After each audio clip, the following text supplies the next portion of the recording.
Praise lord అండి అందరికీ. ఎలా ఉన్నారు? బాగున్నారా? మనము ఈరోజు ఒక చాలామంది చెప్తూ ఉంటారు కదా, నాకు ఎన్ని కష్టాలు రా బాబు, ఎన్ని శ్రమలు రా బాబు, ఎన్ని భరించలేకపోతున్నాను, ఏంటి నాకే ఎందుకు ఇలా వస్తూ ఉంటాయని నేను దానికోసం చెప్తున్నాను. అయితే శ్రమ అనుభవించుట ద్వారా కలిగే లాభాలు మీకు తెలుసా? నేను ఒకసారి ఒక చర్చిలో విన్నాను. ఈ ఈ శ్రమల గురించి చెప్తుంటే శ్రమలు పడితే లాభాలు ఏముంటాయి అని వినేటప్పటికి వాక్యాలు చెప్పారు కదా, అవి మళ్ళీ నేను ఇంటికి వచ్చి ఒకసారి చూసుకుంటాను అన్నమాట. చూసుకొని తర్వాత మర్చిపోతాను, తర్వాత మళ్ళీ ఎప్పుడో గుర్తొస్తాయి. ఓకే. కానీ చర్చ్ నుంచి వచ్చిన తర్వాత చూసుకోవడం మాత్రం బాగా అలవాటు ఉంది. చర్చ్లో ఏమైనా చెప్పినా రాసుకోవడం మాత్రం బాగా అలవాటు ఉంది. అయితే ఒకటి ఇప్పుడు నేను చెప్పేది ఏంటంటే, శ్రమలు అనుభవించుట ద్వారా కలిగే లాభాలు. అయితే శ్రమలు అనుభవించడం ద్వారా లాభాలు ఏంటి అని నేను చాలాసార్లు అనుకునేదాన్ని. ఈ వాక్యం వింటే నాకు అప్పుడు అనిపించిన మాట, ఓకే, శ్రమలు వస్తేనే కదా మన తర్వాత ఆనందం వస్తుంది. ఒక శ్రమ వెనుక ఒక ఆనందం ఉంటుంది, ఒక దుఃఖం వెనుక ఒక సంతోషం ఉంటుంది, ఒక బాధ వెనుక మళ్ళీ ఒక సంతోషం ఉంటుంది అన్నమాట. అయితే ఓకే, ఇదంతా అయిపోయింది. అయితే శ్రమల ద్వారా మనకేమొస్తుంది? శ్రమ పడుతున్నాం, అలా పడుతూనే ఉన్నాం, మనకేమొస్తుంది? ఇప్పుడు ఓర్పు వస్తుంది. తగ్గుతాయిలే అన్న ఓర్పు వస్తుంది చూసారా, అది దాని గురించి చెప్తున్నారు. అయితే శ్రమల ద్వారా ఓర్పు కలుగుతుంది. అది ఎక్కడుంది? రోమియోలకు రాసిన పత్రిక 5వ అధ్యాయము 3వ వచనంలో ఉన్నదన్నమాట.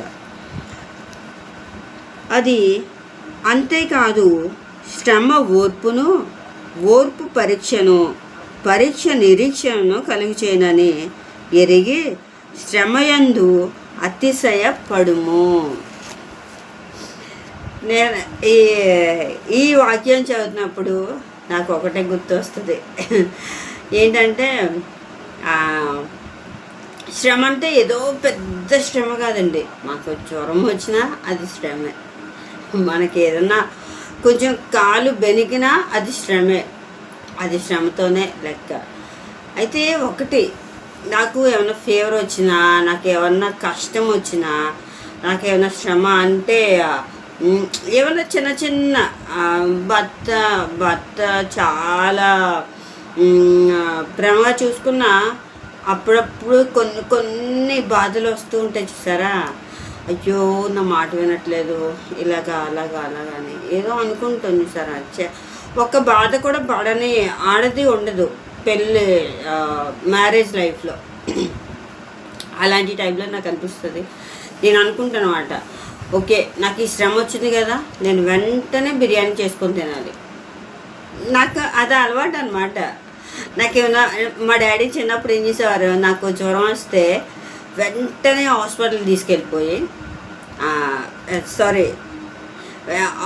తీసుకెళ్ళేవారు కాదు, ఎక్కడికి షాపింగ్ కాంప్లెక్స్కి తీసుకెళ్ళి, షాపింగ్ కాంప్లెక్స్లో ఇక్కడి నుంచి ఆ చివరి వరకు ఉంటుంది చూసారా, ఆ బట్టలు చూసుకుంటూ వెళ్తున్నప్పుడు నాలో ఉన్న ఫీవర్ పోతుంది. ఎందుకంటే ఫీవర్ పోయి అబ్బా ఇది బాగుంది డాడీ, అది బాగుంది డాడీ, ఓకే కొత్త డిజైన్స్ వచ్చాయి, ఏమి వచ్చాయి, డ్రెస్ మెటీరియల్స్ ఇలా ఉన్నాయి, అది ఉన్నాయి, ఇది ఉన్నాయి అని మాట్లాడుతుంది సరే, అప్పుడు నీ శ్రమ పోద్ది. కరెక్టే కాదు నాకు తెలియదు, కానీ నేను ఎప్పుడు ఇలాగే ఆలోచిస్తాను. మరి మీరు ఎలాగ ఆలోచిస్తారో నాకైతే తెలియదు, కానీ అయితే దేవుడు చెప్తున్నాడు, శ్రమ ద్వారా నీకు ఏం కలుగుతుంది? ఓర్పు కలుగుతుంది. ఓర్పు ఏమిస్తుంది? శ్రమ ఓర్పును, ఓర్పు పరీక్ష నిరీక్షణను కలుగు చేస్తుంది. అంటే మరి పరీక్ష ఎగ్జామ్ రాస్తాం. ఎగ్జామ్ రాసిన వెంటనే మనకి రిజల్ట్ వచ్చేయాలంటే వస్తాయా? అక్కడికి వెళ్ళాలి, వాళ్ళు చూడాలి, వాళ్ళకి కరెక్ట్ చేయాలి, దానికి ఒక టైము పద్ధతి ఉండి ఆ తర్వాత వస్తుంది. మనం లేదు ఎగ్జామ్ రాసిన వెంటనే నాకు మార్క్స్ రావాలి అని అనుకుంటే సరిపోద్దా మనం? దానికి ఏముండాలి? నిరీక్షణ ఉండాలి. అబ్బా నేను రాస్తాను, ఎగ్జామ్ రాశాను, మంచి మార్క్స్ వస్తాయి అన్న నిరీక్షణతో నువ్వు ఎప్పుడైతే ఉన్నావో మంచి మార్క్స్ నీకు వస్తాయి. అది ఎగ్జాంపుల్ అనమాట. అయితే నెక్స్ట్ది ఏంటి? శ్రమ పడినప్పుడు మనము దేవునిలోకి ఎక్కువ వస్తాం. ఎప్పుడైతే నీకు శ్రమ వచ్చిందో అప్పుడు దేవుడు గుర్తొస్తాడు, తెలుసా? అలాగే కొంతమందికి ఏంటంటే శ్రమల మీద శ్రమలు పెడతారు. ఎందుకు? ఒక శ్రమ వచ్చిన తర్వాత దాన్ని దాటేస్తాం, హ్యాపీగానే దాటేస్తాం. బాధపడతాం శ్రమ వచ్చిన తర్వాత, దేవుణ్ణి తిట్టుకుంటాం. ఒక్కొక్కసారి మనకు తెలియనప్పుడు తిట్టుకుంటాం. అప్పుడు మనం ఏం చేస్తాం? అప్పుడు దేవుడు పోనీలే అని దయ చూపించి ఆ శ్రమని పోగొడతాడు. ఆ తర్వాత నువ్వేం చేస్తావు? వెంటనే దేవుడిని మర్చిపోతావు. ఇది నిజం, ఇది సత్యం. అయితే దేవుడిని మర్చిపోయి ఈ లోకంలో పడిపోతాం. లోకంలో ఎప్పుడైతే పడిపోయావో మళ్ళీ నీకు శ్రమ వస్తుంది.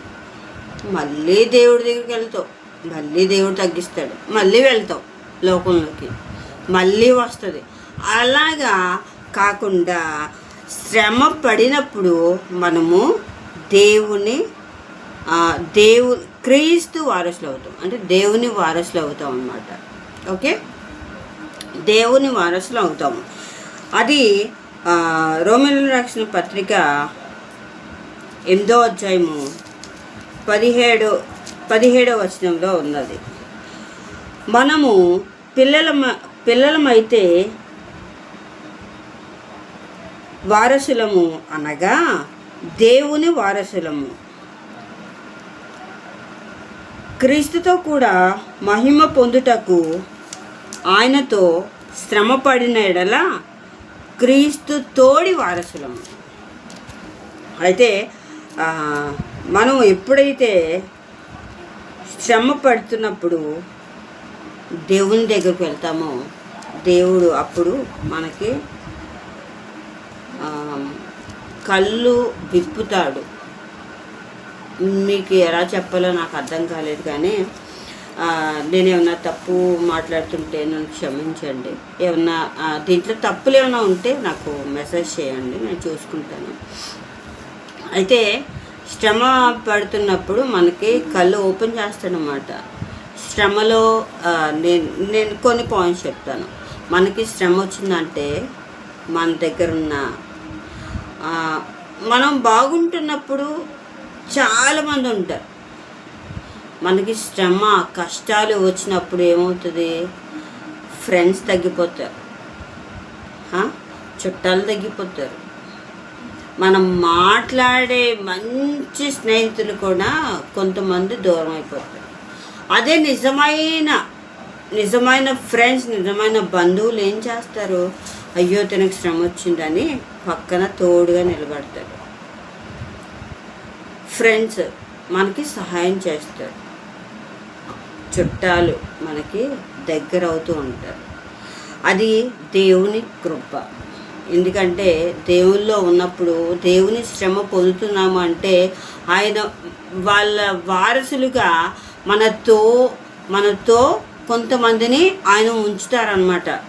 ఎందుకంటే ఆయన కొంతమందిని మనకి ఎప్పుడైతే ఉంచారో దేవుని దగ్గరికి మనము అంత దగ్గరగా ఆయన వారసులుగా ఉన్నామని అర్థం.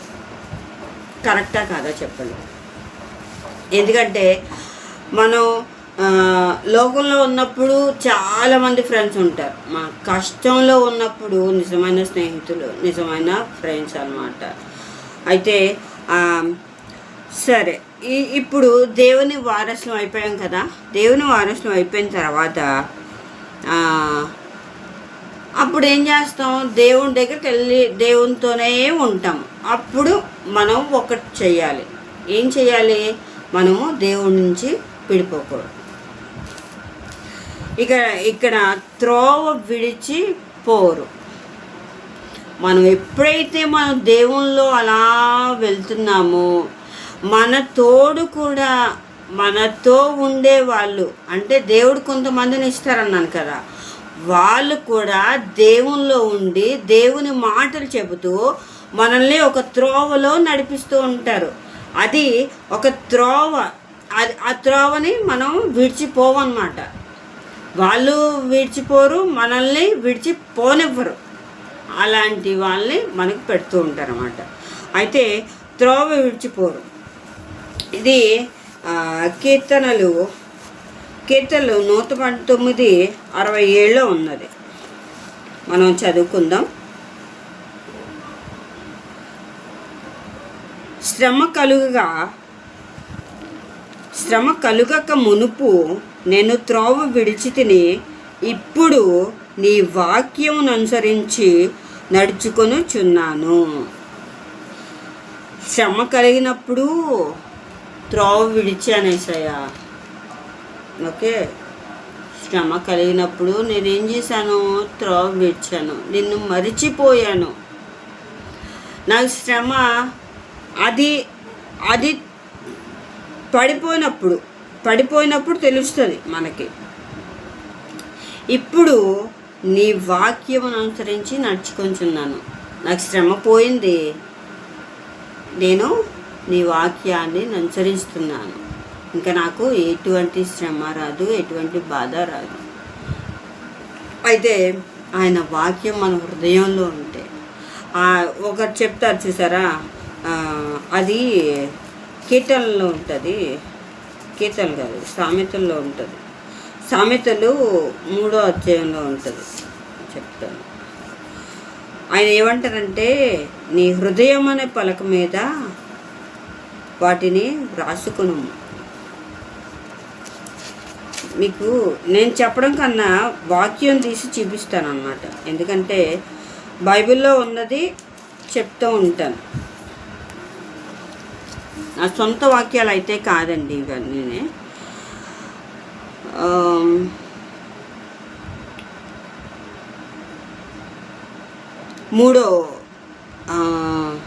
సామెతలు 3వ అధ్యాయము 3వ వచనంలో ఉన్నది.